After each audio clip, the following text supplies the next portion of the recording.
بنگلہ دیش جو کہ اپنی فوجی طاقت کو 2030 میں کئی گنا بڑھانا چاہتا ہے اور اس منصوبے سے بنگلہ دیش جنوبی ایشیا میں ایک فوجی طاقت کے طور پر اپنا مقام اور اپنی حیثیت کھڑی کرنے جا رہا ہے۔ وہاں پاکستان، ترکی اور چین کو بنگلہ دیش کے اس منصوبے کے اہم ترین شراکت داروں کے طور پر دیکھا جا رہا ہے،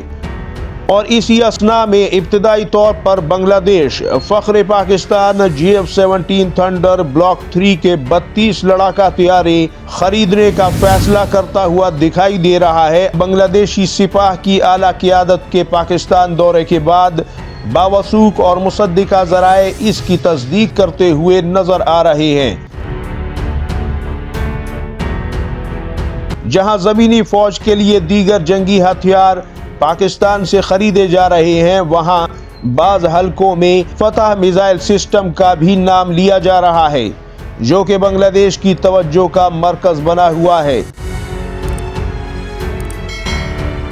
جبکہ آذربائیجان اور عراق جو کہ GF-17 کے اربوں ڈالر کے سودے کر چکے ہیں، وہ بھی فتح میزائل سسٹم میں گہری دلچسپی دکھا رہے ہیں۔